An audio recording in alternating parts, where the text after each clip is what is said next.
successful mock trial advisor. She has served public education for over 30 years as a teacher and a mentor teacher. She's a teacher trainer in educational technology with the Ventura County Office of Education and serves on several regional and state level curriculum councils. In 2011, Peggy was honored as the CVUSD and Ventura County Teacher of the Year, and she was a finalist for the State Teacher of the Year Award in 2012.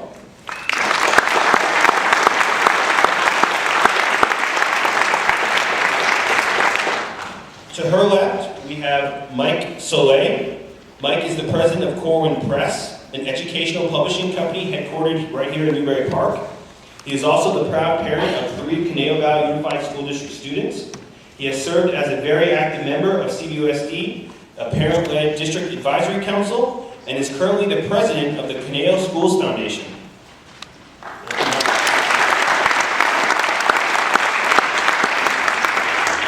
To Mike's left, we have Dr. Sandra Stotsky.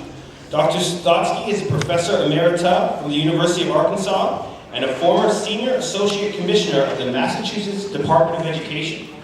What they're thinking is that early in this decade, we got a lot of capital gains taxes coming into California when you had the dot-com boom. Remember that? And the legislature at the time and the governor said, oh great, we got a lot more money coming in, let's assume it's going to get here every year. And they greatly expanded ongoing educational expenses. And when the bubble burst, they had a deficit that really has lasted the rest of the decade. The idea behind the Common Core 1 billion is that they don't think the money that's necessarily coming in next year is going to last, so let's spend it on one-time things, not build it into the structure of the ongoing budget. Now, whether or not using it one time for Common Core is the right idea is something that the legislature will get to decide, but that's the rationale behind it. This district would get about $3.4 million that we would have to spend over 2 years. And the things we talked about to get ready, they're going to, if they give us that money, I can tell you if it's what's called a categorical, they're going to insist we spend it in those general areas. So we won't be able to reduce class size and some of those things. What we'll work on is teacher professional development, the purchases of appropriate text and supplementary materials, and a lot of work within technology. Thank you. I attended several educator seminars on teaching to the new standards, Common Core. I completely believe in encouraging more writing done by the students, but I have found that with this new program, writing comes at the expense of teaching a comprehensive picture and teaching the basic facts, especially for me in history and social studies. We've learned to teach the students to develop a new form of writing called faction, the blending of fact and fiction as long as it can be backed up by some evidence and sounds believable. There's also an emphasis on relative truth. And how is this teaching without laying in place all the rudimentary facts going to educate our youth? Thank you. Basically, it's the facts need to be taught first. Basic grammar, basic sentence structure, basic complete documents without piecemeal and adding our own viewpoints or having the students add their own viewpoints before they even learn the basic facts. I find that very confusing for the kids. Thank you very much. Anyone to respond after that, students? So, if you listened to Ms. Walker and Mr. Sand, remember how they were talking about, I took some notes here, not learning the facts, but higher levels of learning and processes. She said it's all, the emphasis is now on processes. And authentic testing, which is sort of, instead of getting rid of as much as possible as multiple choice testing and so forth, and trying to let this problem-based, project-based testing drive instruction in the classroom. And this is what I think our questioner was talking about. And I think, objectively, we would all agree that the Common Core and the curricular materials, the textbooks, the teaching materials, the workbooks, the computer program, and so forth, are pushing education in this goes back to the 1890s, progressive education, John Dewey, and so forth. And, you know, a really great teacher can teach in a lot of different ways, but historically, we've had a lot of problems in California when the fad of progressive education sweeps through the schools. They asked me to explain some of the concerns that people had about this group, about the Common Core, this program, I should say. So, I want to thank the people who came from a long distance to be here tonight, and thank you to Dr. Stotsky and to Dr. Evers. The way you articulated the problems with Common Core, it made it so clear that experts were not heard when this was put together. And when you said that it was copywritten, I don't like that one bit. I want to tell you that I have taught in Uzbekistan. I'm familiar with education in Finland. I lived in Finland. I've worked in Japan. And these countries that you've been talking about and what the Common Core is saying, oh, we have to compete with these people. Let me tell you why they're so successful. Because those kids work so hard. And they don't use everyday math. Our district started that quite a few years ago, even though the junior high math teachers in our district came to the school board and said, please don't do this. It'll be a disaster. Also, because my kids are half Chinese, I visit the Chinese school that meets here on Saturdays at Thousand Oaks High School. The reason our district has such high math scores, I'm also an expert on understanding the API and explaining to people how you look at the different demographics. The Chinese community, I don't see very many Chinese parents here tonight. They're at home working with their kids. If we got rid of those, so the reason the scores are so high, because those kids are the ones scoring way, way, way up there. If you look at the demographics for the other ethnic groups in our district, that explains why our district is in program improvement. The entire district, it has been for several years. Has it? Yes. Okay. And I also want to say the dropout rate is low because the kids at the high schools are shunted over to the continuation school and they're getting a test.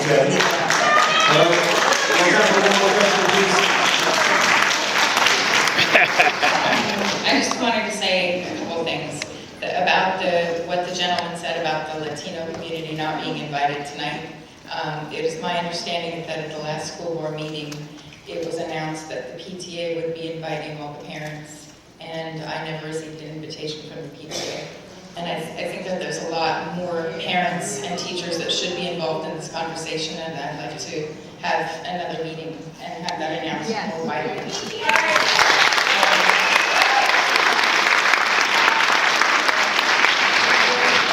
Dr. Barstad talked about the curriculum, and I have concerns about it being trademarked and how much can it be modified by our district to suit our students and make it as good as what we have now. I think we need changes. I'm just not sure these are the changes we need. And I wonder, as a parent, and probably some other parents want to know too, can we opt out of it individually? At least, can we opt out of privacy issues? Can we opt out of curriculum issues? Any questions? Yeah, I saw for the first time tonight the opt-out forms. Thank you for making our life simpler in the school district with those. I don't have a great answer for that. I mean, I see some of my teachers out here in the audience, and so do I ask of my teachers, okay, you've got, you should be happy, by the way, to be in the only school district in Ventura County that still has 22-1 K3. So do I ask my teachers, okay, you've got 21 kids that are going to be the regular curriculum, and I want you to have one kid that's not going to be in Common Core. Or you're going to have 18 kids in Common Core and 4 not in Common Core. I don't know how we manage that, to tell you the truth. I haven't got a clue. So that's the first question. The second question would be opting out of the data. I hope we live, please, I know I've been accused of being naive because I don't buy into some of the theories that are being spoken of tonight, but I hope I don't live in a country where we're going to have sensitive personal information about kids collected at school and sent to the federal government that doesn't... Please let him finish. hope I don't live in a country that has that, where we can't at least opt out. I have a concern about that just like you do. I want a lot more information about that, and I'd be glad to talk to this community about it in the future once we have that information. Okay. I want to thank you all for taking part in the question and answer session. We are now going to turn over to the final comments, which were made by Dr. Barstad and Tony Dolz. And I believe the agreement was to have Dr. Barstad you speak first. Is that correct? Okay. We're at 8 o'clock, ma'am. I'm really sorry. I wanted everyone to be up here. Let the people speak. So I have something I'd like to say. Okay. One more statement, please. Thank you. This is Good, from, Mom. a YouTube video, actually, that cites a book called Voices, Grade 1 Literature and Writing. I'm concerned about a little bit of the verbiage used in the lesson plan. The video is called Indoctrination in Common Core ELA Test. In the book, they call for the children to be advocates, 6-year-olds, of social problems that they care deeply about. This is in a first grade book.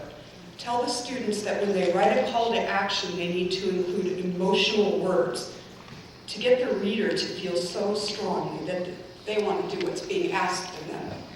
In this exercise, they ask the children to try to appeal to their parents using emotional words that would make their parents angry enough to buy them a swing set for the school.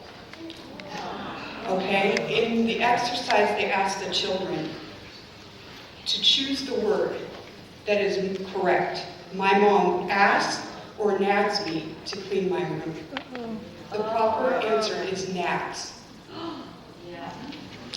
How to use words to make parents feel how important it is that they help us get equipment for school. They ask the teacher to write recensions on the board. The children have nothing to do during recess. And the children are asked how they think the parents would feel.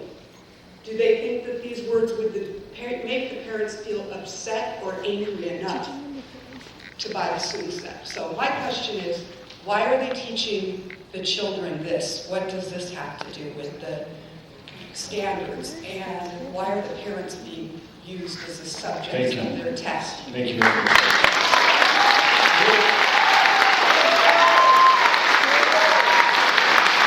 We'll move on to the final comments of the evening.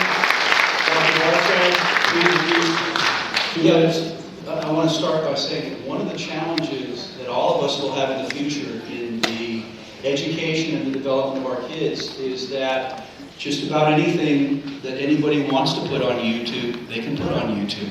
Just about anything anybody wants to put in a wiki, they can put in a wiki.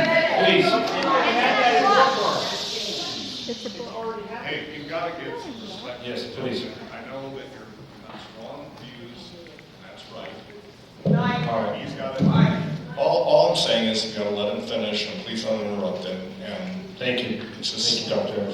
I know, I can completely understand that people have strong views on this, but we got to let him finish. The thing that the challenge that we'll have with kids is for them to evaluate that information for themselves. And it's the same thing that you folks have to Please, we'll just finish it up. Everyone just let the two speakers have final comments, let them speak, and we'll be done here. Thank you. They come with a mob do. mentality, that's what it is. And that is, if I ever had the privilege of speaking with some of you one-on-one, you might be surprised with the number of things that I agree with some of your concerns about state and national policy, but that's not why I'm hired to be the local school district superintendent. The other thing, but there's something that I would not agree with many of you about, and that is that the way we conduct ourselves in terms of our disagreements. That we should, a healthy American democracy has disagreements. But I do think we should express them in ways that are more productive than shouting at speakers, whether it's me shouting at you or you shouting at me. And I can tell you that that's something that we try to teach your kids every day. We couldn't have classroom discussions with that kind of behavior taking place. I'm not trying to shush you. You're adults and I'm an adult. I'm just telling you that if you and I had the opportunity to speak one-on-one, you might be surprised about the number of things we agree upon. But I would never support a free exchange of ideas in a democracy where people can't do it with some dignity and with some restraint. Having said that, actually I'm a Republican, but I'm not supposed to tell you that. For the last 25 years. Let's get back to local. This school district, this school board, our teachers, I think are doing a bang-up job with your kids. Your kids are wonderful. They're bright, they're inquisitive. I get the pleasure every year of shaking hundreds and hundreds of hands at graduation this time of year. By the way, that graduation rate, we have about 1,800 kids graduating from our comprehensive high schools this week, and we have less than 200 graduating from the continuation high schools. Be that as it may, we don't want to do anything in this community to dumb down our curriculum. We don't want to do anything to hurt the opportunities of our kids. You've given us lots of good things to think about tonight, and I can promise you that we'll continue to investigate them. I'm going to be looking at these things with my teachers. I trust my teachers. My teachers just don't have opinions about kids, they live with kids. 7 hours a day, 180 days a year. And so, you know, how many of you guys have had that birthday party for the 11-year-old with 20 friends come over? It's the longest 2 hours of your life. Our teachers are in the classroom with those kids every day, 180 days a year, 7 hours a day. And I really do trust their judgment. I would ask you to trust ours just a bit more at the local level. But it's right that you ask questions. And it's right that we do investigations. And I thank you for being here this evening. And we're going to try to continue to make this the best school district in California.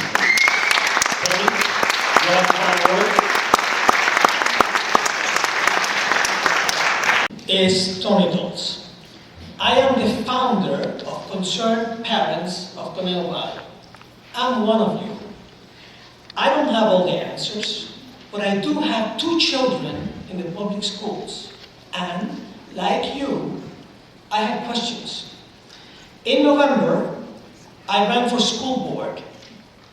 Thereafter, many of you put me on your speed dial for anything related to education. The number 1 issue that you ask about is Common Core. Well, here we are. You have heard the experts, and now it is up to us parents to decide. I would like to thank our speakers, and also to thank Superintendent Barstad, and the school board, and the principals, and the teachers that have made our Conejo Valley schools the best in the state and the nation.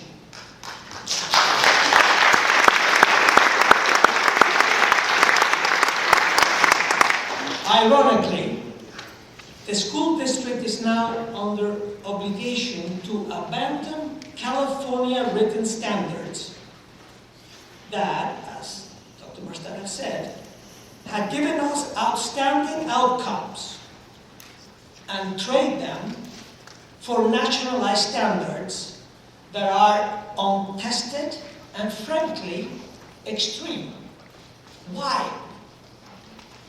As experts have testified that Common Core includes provisions for collecting biometric and personally identifiable data on students K to 12. Our attorneys, the U.S. Justice Foundation, have prepared an opt-out form for your protection. I will give a copy of the opt-out form to Superintendent Barstad. You may check the form at the school district's website, and for sure, you'll be able to download it at our website, www.dolz.com. I also have many of them available here, so you can come after the talk, and I'll give them to you. How many of you would like an update on what happens after the return to school in fall?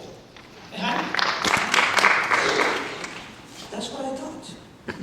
I'm asking Dr. Barstad, on your behalf, to join us for an update forum in October, after we have classroom experience with the new standards. What do you think? Yes. Now, in closing, there was a comment made by Dr. Barstad, and I well understand it. He tells us what is his role, what he's paid to do. Now, some of the thorny issues that you're concerned about, he's not hired to deal with. So, we are going to make that easy for him, because as our founders did, we have to put limitations on our public servants. And for that reason, I'm not telling you what to do. You have to decide. I'm one of you. I have to deal with the same question. But an opt-out form creates boundaries. And in this particular one, there are 4 choices you can make, beginning with opting out of biometric data collection and personally identifiable data collection. There are 2 other items there dealing with curriculum and testing. Those are a little bit tougher. You have to make up your own minds. I'm just saying this is an option here. And our attorneys at the U.S. Justice Foundation have committed to defend any family in court pro bono if they use the form that they have created. Now, I'm amazed. Tony, are you finishing up here? I am. You are the best parents and the best teachers because you are concerned parents and you're here. And I'm so glad you came. Thank you so much. We're going to close the forum. Thank you all for being here.